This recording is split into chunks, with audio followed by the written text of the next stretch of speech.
warahmatullahi wabarakatuh.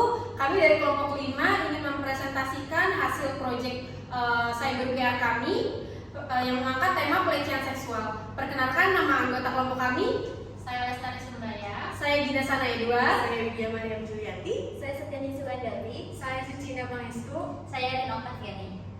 Baik, selanjutnya di sini saya akan menjelaskan tentang latar belakang kenapa kami mengambil tema pelecehan seksual ini. Karena pelecehan seksual merupakan isu serius yang terjadi di berbagai lingkungan.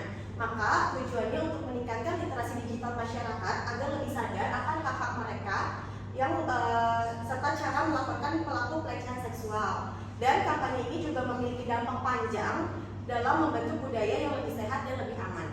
Rumusan masalah dari penilaian ini adalah apa peran kampanye digital dalam mengedukasi masyarakat tentang pelecehan dan kekerasan seksual. Yang kedua, apa dampak dari pelecehan dan kekerasan terhadap kesehatan mental dan emosional. Dan yang ketiga, bagaimana perlindungan hukum yang diberikan kepada korban pelecehan dan kekerasan seksual. Selanjutnya ada tujuannya. Tujuannya itu untuk memberikan informasi dan pengetahuan tentang pelecehan dan kekerasan seksual dan dampak yang diakibatkan dari adanya pelecehan tersebut. Serta kita juga memiliki manfaatnya secara akademisi. Ini itu bermanfaat sebagai referensi bagi studi-studi selanjutnya yang berfokus pada kampanye digital. Untuk manfaat secara praktisi, ini dapat menjadi panduan bagi organisasi, aktivis, dan pemangku kepentingan lainnya. Serta manfaat sosialnya itu memiliki peran penting dalam membangun solidaritas publik terhadap korban pelecehan seksual. Nah, selanjutnya untuk tujuan kampanye yang kami buat ini di akun Instagram Speak Out Now ID, yang bertujuan untuk meningkatkan kesadaran masyarakat tentang pelecehan seksual serta mendorong partisipasi aktif dalam menciptakan lingkungan yang suportif dan lebih aman. Kemudian kita juga memiliki target dalam melaksanakan kampanye ini, di mana kita dapat menggait kurang lebihnya memiliki total 500 like dari setiap postingan yang kita upload, dan kemudian kita dapat menggait kurang lebihnya 200 followers. Untuk strategi kampanye kita sendiri, yaitu kita menggunakan hashtag berani bicara dan hashtag berani melawan, di mana kita diharapkan untuk menggait orang-orang menggunakan hashtag ini supaya kampanye kita bisa disebar secara luas oleh masyarakat. Kemudian kita juga menggunakan kolaborasi influencer feminis dan organisasi anti kekerasan seksual. Kita juga men-tag akun-akun organisasi feminis seperti Komnas HAM, terus organisasi perempuan, supaya ini menambah engagement kampanye kita di media sosial. Kemudian kita juga membuat video edukasi di Reels. Nah, kemudian untuk prosesnya itu, yang pertama dalam melaksanakan kampanye, kita identifikasi fenomena yang terjadi. Karena banyaknya maraknya kasus pelecehan seksual ini menarik perhatian kita untuk membuat kampanye tersebut supaya masyarakat lebih aware dan lebih tahu lagi tentang maraknya kasus pelecehan seksual yang berada di Indonesia. Kemudian yang kedua adalah membuat laporan perencanaan kampanye. Laporan ini mencakup dari tujuan kampanye, strategi yang kita pilih, kemudian platform media yang kita gunakan. Kemudian yang ketiga adalah membuat akun baru. Kita membuat akun dari nol, di mana kita menggunakan media sosial Instagram. Kemudian yang keempat adalah mempublikasikan konten desain grafis dan video kampanye. Nah, untuk jadwal kalender konten kita sendiri, kita memiliki 7 postingan, di mana di minggu pertama, yaitu per tanggal 5 Januari 2025, kita perkenalan akun dengan memposting emergency alert pelecehan seksual. Kita memberikan informasi mengenai gentingnya kasus pelecehan seksual yang berada di Indonesia. Kemudian postingan yang kedua, di mana di minggu kedua, yakni per tanggal 6 Januari 2025, yakni mengenai data kasus pelecehan di Indonesia. Kemudian postingan yang ketiga per 8 Januari 2020 ini mengenai definisi pelecehan seksual. Postingan keempat per tanggal 10 Januari 2025, ini dampak pelecehan seksual pada korban. Kemudian postingan kelima per 10 Januari 2025, ini kita mengupload reels edukasi dan himbauan mengenai pelecehan seksual. Dan konten yang keenam per tanggal 11 Januari 2025, kita tentang perlindungan hukum terhadap korban. Dan postingan terakhir yaitu per tanggal 18 Januari tentang posko pengaduan kekerasan seksual dan pelecehan seksual. Yang akan menjelaskan konsep cyber PR. Menurut Dogen.org tahun 2018, Public relation merupakan aktivitas yang memanfaatkan platform online, search engine, dan situs web sosial sebagai sarana komunikasi, telekomunikasi, serta interaksi. Pendapat ini relevan dengan tren komunikasi saat ini, di mana kecepatan penyebaran informasi menjadi faktor utama dalam membangun citra perusahaan. Dengan adanya blog, media sosial, dan siaran pers, organisasi dapat secara langsung mengelola pesan yang ingin disampaikan tanpa bergantung pada media tradisional. Lalu di sini saya akan menjelaskan tentang definisi dan teori terkait komunikasi digital. Komunikasi digital itu kita mengambil teori new media, yaitu komunikasi digital adalah proses pertukaran informasi melalui media elektronik seperti internet, email, media sosial, dan aplikasi pesan instan. Selain itu, komunikasi digital memberikan banyak manfaat dan mendapat respon positif dari berbagai kehidupan. Di era digital membuka peluang bagi pembelajaran yang lebih dinamis dan mudah diakses, mendorong inklusivitas, serta memastikan bahwa metode komunikasi tetap relevan dengan perkembangan zaman. Nah, ini teori new media ini sangat relevan dengan kampanye PR kami, yaitu memberikan informasi dan penyuluhan terkait pelecehan seksual yang kami angkat di kampanye kali ini. Lalu strategi kampanye digital. Dalam menjalankan kampanye digital kami, yaitu mengangkat tema berani bicara, berani melawan. Strategi yang kami gunakan harus mampu menjangkau berbagai lapisan masyarakat, membangun kesadaran, serta mendorong partisipasi aktif. Kampanye ini memanfaatkan media sosial sebagai platform utama untuk menyebarluaskan pesan edukatif dan mendorong diskusi publik. Nah, strategi kampanye digital ini melalui beberapa tahapan utama nih. Contohnya itu adalah perencanaan dan riset. Sebelum kampanye ini, kami melakukan riset mendalam nih terkait target audiens dan isu pelecehan seksual agar strategi ditetapkan tepat sasaran. Lalu yang kedua ada pengembangan konten.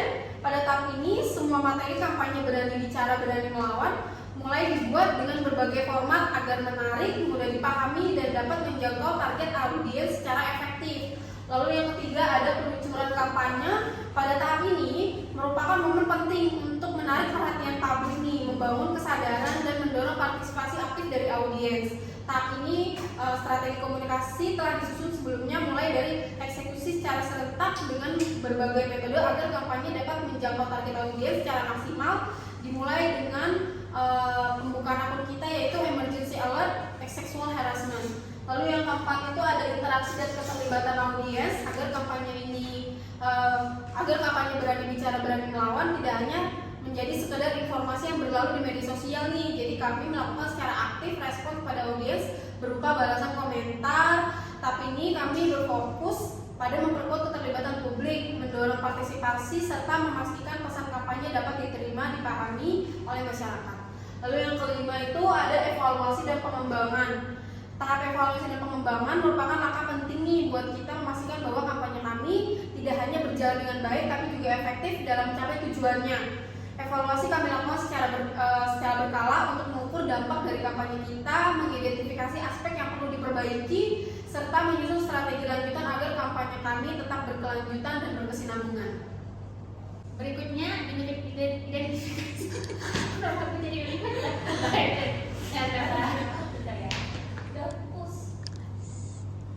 Berikutnya, identifikasi masalah. Pelecehan seksual merupakan isu yang hingga saat ini masih menjadi tantangan besar di masyarakat. Masyarakat seringkali memiliki pemahaman yang terbatas tentang pelecehan seksual, sehingga banyak individu yang mengalami ketidakadilan. Banyak orang menganggap pelecehan seksual hanya sebatas kekerasan fisik seperti pemerkosaan atau serangan seksual yang jelas.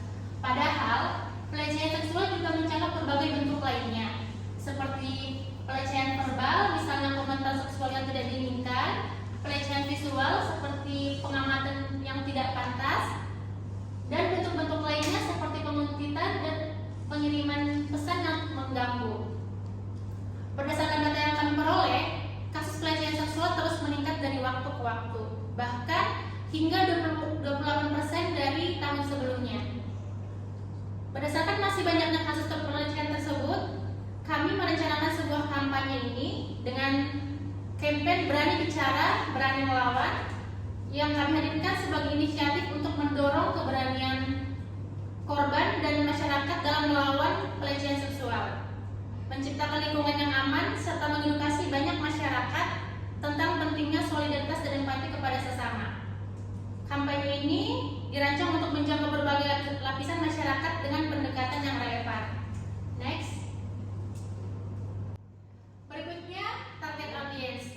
Kita mengelompokkan menjadi 4 pengelompokan. Yang pertama, secara demografis. Kami menargetkan laki-laki dan perempuan dengan usia 12 sampai 35 tahun, yaitu usia remaja hingga dewasa yang rentan menjadi korban pelecehan seksual. Dan secara geografis, kita menargetkan kota-kota besar seperti Jakarta atau Bandung dengan interaksi publik yang sangat tinggi termasuk penggunaan transportasi umum. Berikutnya secara psikografis, kita menargetkan orang-orang yang peduli dengan isu pelecehan seksual, orang-orang yang belum teredukasi tentang pelecehan seksual ataupun hukum dari pelecehan seksual, serta korban pelecehan seksual itu sendiri agar dia berani untuk speak up. Yang terakhir itu secara behavioral, yaitu orang-orang yang aktif bermedia sosial secara khusus di platform Instagram, yaitu platform yang kami pilih untuk campaign ini, dan orang-orang yang suka dengan berita baru seperti edukasi dan konten hiburan yang relevan dengan kampanye yang kami buat. Berdasarkan pengelompokan itu, kami ingin mengajak masyarakat untuk peduli dan berani untuk melaporkan kasus pelecehan seksual. Selanjutnya ada Instagram post. Di sini kita ada 7 postingan, di mana setiap postingannya itu berbeda-beda. Di postingan pertama itu kita menyajikan memberitahukan awareness kepada audiens tentang maraknya pelecehan seksual yang terjadi di Indonesia sekarang. Lalu di postingan kedua disajikan hasil riset selama tahun 2024, jumlah pelecehan seksual berdasarkan data real time tercatat 31.959 per Desember 2024, di mana korban didominasi oleh perempuan sebanyak 27.667 orang. Lalu selanjutnya ada di postingan ketiga. Pada postingan ketiga ini memberitahukan kepada audiens tentang apa itu kekerasan dan pelecehan seksual. Lalu pada postingan keempat disajikan dampak-dampak yang didapat pada kasus pelecehan seksual bagi kesehatan mental. Pada postingan kelima disajikan video tentang berita-berita atau kasus pelecehan seksual yang ada di Indonesia. Lalu di selanjutnya itu ada postingan keenam menyajikan apa saja hukum-hukum yang dapat melindungi korban dari kekerasan dan pelecehan seksual. Lalu pada postingan terakhir disajikan kontak-kontak atau posko pengaduan untuk kekerasan dan pelecehan seksual yang ada. Seperti yang terlihat pada postingan kedua dengan total likes 207 likes yang berhasil menarik perhatian audiens yang menunjukkan bahwa topik yang dipilih dan penyajian sesuai dengan minat dan target audiens. Berikut hasil data kuantitatif yaitu diagram report. Kita mengunggah 7 konten tentang pelecehan seksual, yaitu konten yang menunjukkan perkembangan yang memuaskan dengan total 502 followers, 1.226 likes, dan 3.000 interaksi melalui aktivitas kunjungan profil. Konten dengan likes data yang video terbanyak pada konten kedua dengan 207 likes, dan konten kelima dengan 1.200 view yang menandakan bahwa audiens sangat tertarik dengan postingan kami yang disajikan.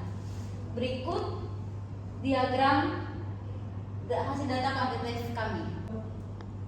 Berikut hasil data kualitatif, yaitu salah satu user mengirimkan DM yang berisi saran untuk menambahkan referensi hukum untuk kekerasan dan pelecehan seksual. Dalam pesannya, ia memberikan masukan produktif terkait bagaimana kampanye ini bisa lebih efektif dan menarik bagi audiens. Dan berikut terdapat reaksi berupa komentar dari beberapa postingan yang berbeda, menunjukkan bahwa konten yang kita bagikan hasilnya menarik perhatian audiens. Yang terakhir ada kesimpulan, yaitu kampanye berani berbicara, berani melawan, yang bertujuan meningkatkan kesadaran dan keberanian masyarakat, terutama perempuan dalam menghadapi serta melakukan kasus pelecehan seksual. Kampanye ini tidak hanya berfokus pada edukasi, tetapi juga mendorong aksi nyata dalam memerangi pelecehan seksual di lingkungan publik maupun privat. Yang selanjutnya ada rekomendasi, yaitu diharapkan dapat ditingkatkan dan diperluaskan jangkauannya. Salah satunya adalah membuat edukasi dan konten yang lebih menarik, menambahkan ads dalam penyebaran postingan untuk memperluas jangkauan. Sekian, terima kasih.